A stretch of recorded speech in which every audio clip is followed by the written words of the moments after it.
This is a Gear 360 camera, and you might remember this from 2017. So in a market saturated with new high-tech 360 cameras, how does this one stack up against the rest? We're about to find out.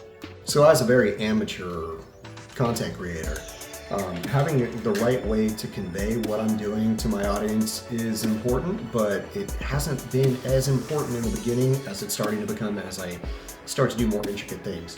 So I pulled this one out of my closet. I had this one from a long time ago. We bought it just to kind of see what it can do. It was cool that the idea that it can just capture everything around you. So it was kind of novel at the time, and I never really found a use for it because clipping and stitching 3D videos together was a little outside of the realm of what I was doing before I even started making YouTube videos. So I've already used an Insta360 X5, which is a phenomenal camera. So this is not going to be a comparison. I can tell you that right now. Something that's almost a decade old is not going to stack up against the hottest new technology out there. What I do want to find out is what can you actually do with this, and does it still serve a purpose? And is it worth over $100, or is this something you might just want to find on eBay for 20 or 30 bucks? So let's talk about shooting.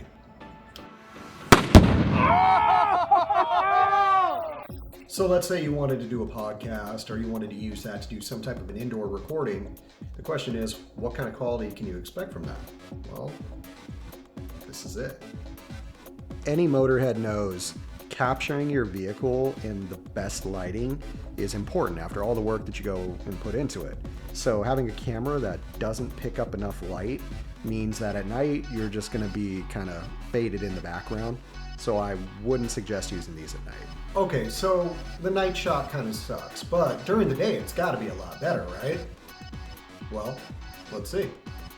So as far as daytime quality goes, it actually doesn't do too bad, but as far as today's standards for cameras, you're not going to get the most crisp footage.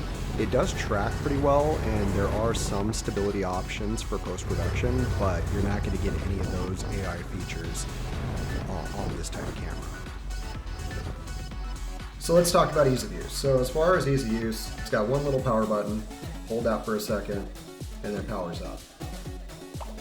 Super easy to use. Simple button right there to turn it on and start recording. As far as connecting it to your phone, you have to have a phone that's running Android 10 or lower, and it has to be able to access this. So you're going to have to use a Samsung device for that. So as for being able to access the videos that you record, you're going to need to get this Samsung Galaxy Gear app. And then it connects pretty quick to the camera. Then you'll have access to the gallery. You can do live streaming and a few other features. But again, now you need a whole separate device just to be able to use this, because your standard Android phone is not going to be able to use that. So after all that, what do I think of the Samsung Galaxy Gear 360? Well, I think there's better options. And I think that as far as what you can do with it, I mean, it's cool because it does record. So maybe in a setting like teaching, or if you're running some type of a studio and you just want to get the whole classroom in one area, maybe something like that this would be useful for.